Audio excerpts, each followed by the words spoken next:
مشاهدونا الأفاضل، أسعد الله نهاركم. من الفضائية الإريترية نحييكم ونقدم إليكم نشرة الأخبار لهذه الفترة، والتي نبدأها بأهم وأبرز العناوين.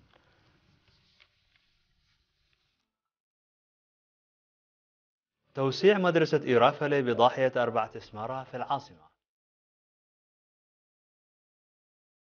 الجالية الإريترية في بريطانيا تجري استعدادات للاحتفال بعيد الاستغلال.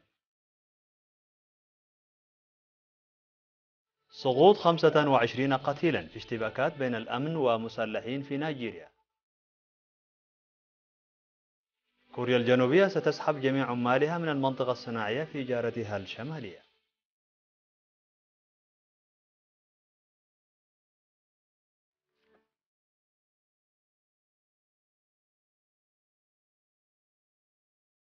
مرحبا بكم. من العناوين إلى التفاصيل. وضع وزير التعليم يوم 23 من أبريل حجر الأساس لتوسيع مدرسة إيرافا للابتدائية بضاحية 4 أسمرة بالعاصمة أسمرة بموجب التفاهم بين وزارتي التعليم الإريترية والصينية. وقال وزير التعليم السيد سمر رؤسوم في المناسبة التي حضرها وزير البناء السيد أبرهة أسفها وحاكم الإقليم الأوسط السيد كحساي قبرهوت وسفير جمهورية الصين الشعبية في إريتريا السيد نيو كيانغ ومسؤولين آخرين. قال أن المدرسة المشيدة هي مواصلة للبرامج المماثلة والمنفذة من قبل في عدي وقري وجندع، وتعكس العلاقات المتطورة بين إريتريا والصين. وأكد على أهمية المبنى الكبير لمدرسة إيرافالي لكونه يشيد في منطقة ذات كثافة سكانية كبيرة. وأوضح سفير جمهورية الصين الشعبية أن المشروع يأتي في إطار التعاون الجاري في مجالات الزراعة والصحة والإنشاءات. هذا وتشيد مدرسة إيرافل الابتدائية في مساحة 4543 متر مربع، وتشمل 24 فصلا دراسيا ومكاتب معلمين ومرافق أخرى، وستستوعب 1500 طالب.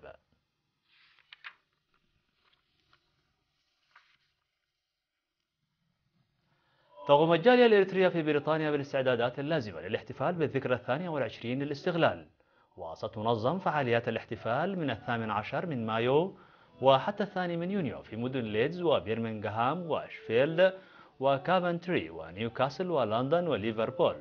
وتعكس أنشطة الاحتفالات النضال التحرري وجهود الإعمار الجارية بالاعتماد على الذات والفرص والموارد المتاحة، بالإضافة إلى البرامج الثقافية والشبابية.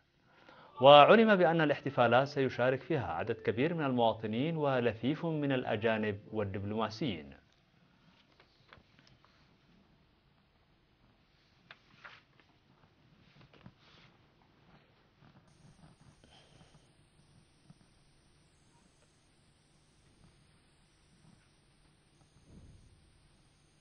قدم طلاب ومعلمو مدرسة حلايا الثانوية بأسمرة مبلغ 24 ألف نقفة دعما لأربعة من أسر الشهداء، وذلك بتخصيص مبلغ 6000 نقفة لكل أسرة.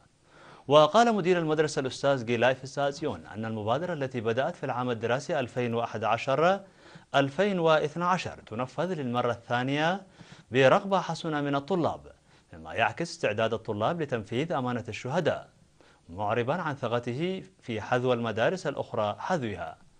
وذكر الطالبان سعيد عبد القادر ولوام نقوسي عن ارتياحهم للدعم، متعهدين بمواصلته مستقبلا وبطريقة أكبر.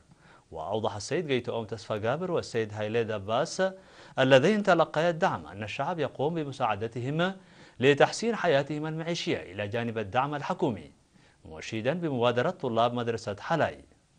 وأشادت في نفس الوقت مسؤولة الضمان الاجتماعي لأسر الشهداء في وزارة العمل والرعاية الاجتماعية السيدة أخبرت أزاريا بمبادرة طلاب ومعلمو مدرسة حلاي اتجاه أسر الشهداء، إدراكا منهم بأن ذلك مسؤولية كل مواطن، مشيرة إلى أن تنفيذ الطلاب لهذه الفكرة يعكس اعتزاز الشعب الإريتري بشهدائه ووفائه لهم، داعية المدارس الأخرى لاتباع هذا النهج.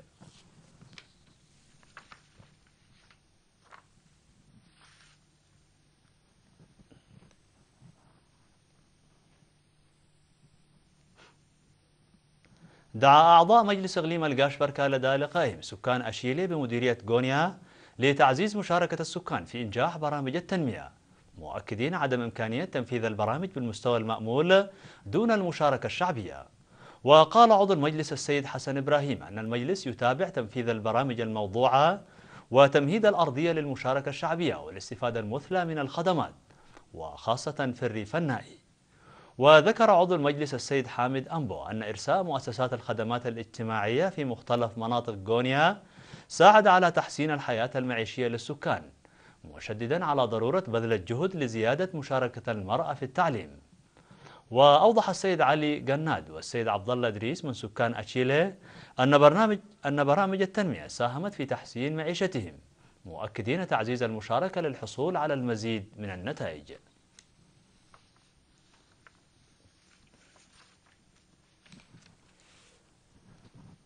عقدت ورشة عمل في دباروا لبحث أوضاع السدود في الإقليم الجنوبي والحيلولة دون امتلائها بالطمي.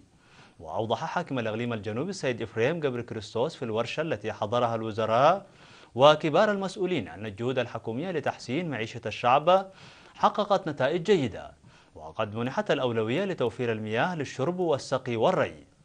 وذكر مسؤول تنمية مياه المدن والبلدات في وزارة الأراضي والمياه والبيئة المهندس برهيتس فماريام عن أهمية إصلاح مساغط المياه وبناء المدرجات والحواجز المائية لحماية السدود. كما ذكر المهندس دانييل هبتاي من شركة سجن للإنشاءات أن مشاركة الجهات المختصة ساهم في نجاح الورشة. هذا وقد شكلت الورشة لجنة مكونة من وزارتي الزراعة والأراضي والمياه والبيئة وهيئة الغابات والحياة البرية وإدارة الإقليم الجنوبي لوضع خطة عمل.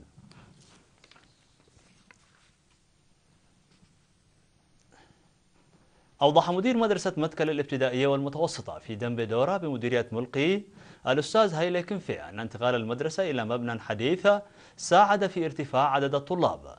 وأوضح الطالبان مبرهة ألمايو ومرعى تآب حاغوس أن الدراسة في فصول مناسبة ساهمت على ارتقاء كفاءتهم. كما أشار الطالبان صقاي تخليا ومغوس محاري أن عدد الطلاب في تزايد نتيجة لتحسن العملية التعليمية بعد بناء المبنى الجديد للمدرسة. هذا وتضم المدرسة 9 فصول دراسية و6 غرف لسكن المعلمين، وتقدم الدراسة ل 550 طالبا.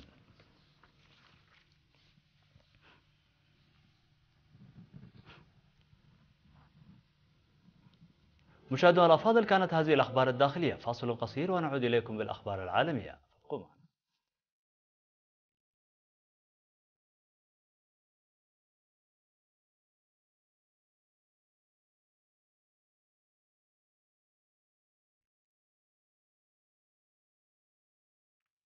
مرحبا بكم. على الصعيد العالمي، قالت الشرطة النيجيرية يوم أمس الجمعة أن عدد القتلى جراء الاشتباكات بين قوات الأمن النيجيرية ومتشددين مشتبه بهم من جماعة بوكو حرام الإسلامية ارتفع إلى 25 قتيلا. وقال الجيش في وقت سابق أن 7 قتلوا في إطلاق نار يوم الخميس. كما قال مفوض الشرطة في ولاية يوبي سانوسي رفاعي في بيان له أنه قد تأكد مقتل 5 من رجال الشرطة و20 مسلحا وسرقة 9 ملايين نيرا نيجيرية من بنك تجاري، مضيفا بأن الأموال المسروقة تم استرجاعها. وعلى الرغم من العفو الصادر في عام 2009 عن مسلحين في دلتا النيجر المنتجة للنفط، إلا أن جماعة بوكو حرام وجماعات فرعية أخرى ما زالت تمثل التهديد الرئيسي لاستقرار نيجيريا.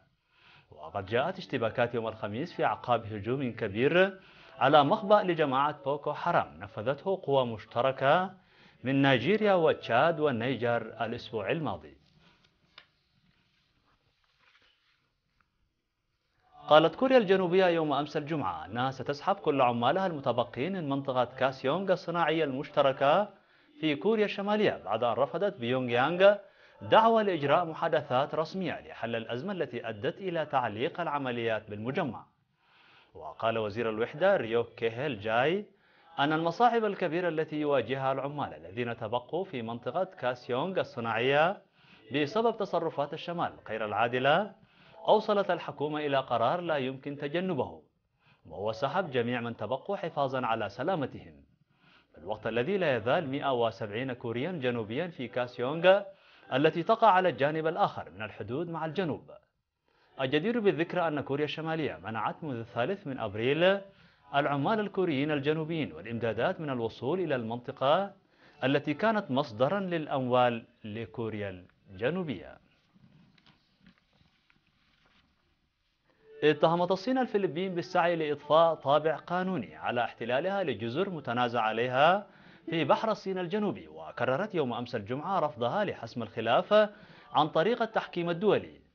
وبعد أن نفذت صبرها من بطء الدبلوماسية الإقليمية، أغضبت الفلبين الصين في يناير الماضي حين طلبت من محكمة تابعة للأمم المتحدة أن تأمر بوقف أنشطة صينية تقول مانيلا أنها تنتهك سيادتها على الجزر الواقعة في منطقة بها موارد نفطية محتملة. وأدخلت المزاعم السيادية للصين على معظم مناطق بحر الصين الجنوبي بكين في مواجهة مع حليفتي الولايات المتحدة فيتنام والفلبين. وتزعم بروناي وتايوان وماليزيا السيادة أيضا على مناطق في بحر الصين الجنوبي. وتخوض الصين نزاعا آخر مع اليابان في بحر الصين الشرقي. وأعلنت الفلبين يوم الخميس أن محكمة تحكيم تابعة للأمم المتحدة شكلت لجنة للاستماع إلى شكاوي مانيلا، بينما تقول الصين أن هذه محاولات لسرقة أراضيها. وطالبت الخارجية الصينية الفلبين بأن تسحب فورا الأفراد والمنشآت من الجزر، وعددت الجزر التي تقول أن مانيلا تحتلها. وقد طلبت الفلبين من المحكمة الخاصة بمعاهدة الأمم المتحدة لقانون البحار بأن تأمر الصين بوقف أنشطتها، بينما قالت الخارجية الصينية أن المعاهدة لا تسري في هذه الحالة لأن ما تطلبه الفلبين هو في واقع الأمر قرار متعلق بالسيادة.